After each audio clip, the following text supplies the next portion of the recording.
మీరు డైట్ విషయంలో కేర్ఫుల్గా ఉంటారా? నేను రోజు ఒక పూటే తింటాను. ఓకే. ఇక్కడ మిల్లెట్స్ అవి ఉన్నాయి, అది ఇదంతా ఇప్పుడు మీదే. ప్రేమ గారు ఇచ్చారు ఇందాక. ఓకే. అంత కేర్ఫుల్ కాదు, ఓకే. బట్ రోజుకి ఒక పూటే మ్హూ. తింటాను. మ్. మిగతాది ఓన్లీ ఆల్మోస్ట్ ఏమి ఉండదు. నైట్ డ్రింక్ చేస్తాను, మ్హూ.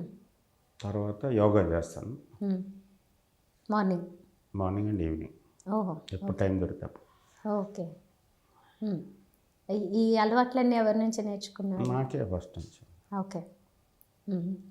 ఓకే. చిన్నప్పుడు అయితే అంటుంటారు ఎందుకు ఇలాంటి చెడు సావాసాలు, చెడు అలవాట్లు అని. ఇప్పుడైతే మీ ఇష్టమే కాబట్టి రమ్యకృష్ణ గారు చెప్తే ఏమన్నా ఇది వద్దు, అది కావాలి, ఇది చేయొచ్చు అని మిమ్మల్ని దేనికి ఆపలేదు ఇలాంటివి ఏమైనా?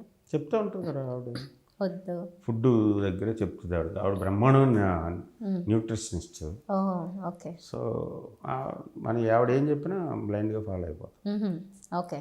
ఎదురు క్వశ్చన్స్ ఉండవు. ఓహో. ఓకే. ఓకే. సో అయితే మీరు చెప్పండి, రమ్యకృష్ణ గారిలో మీకు నచ్చే 3 పాయింట్స్.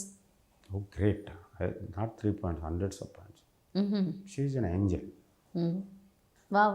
ఓ హస్బెండ్ వైఫ్ గురించి ఇలా చెప్తుంటే హస్బెండ్ వైఫ్ గురించే చెప్పాలి కదా, వేరే వాళ్ళ వైఫ్ గురించి చెప్పకూడదు కదా.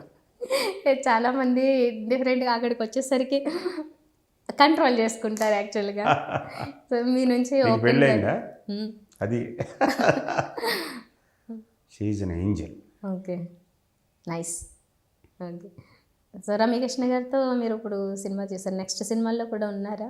అన్నంలో ఉంటారా? ఇంకా స్క్రిప్ట్ ఫిల్ అప్ అవ్వలేదు. ఫిల్ అయితే మేబీ వస్తే, క్యారెక్టర్ వస్తే అడుగుతాం.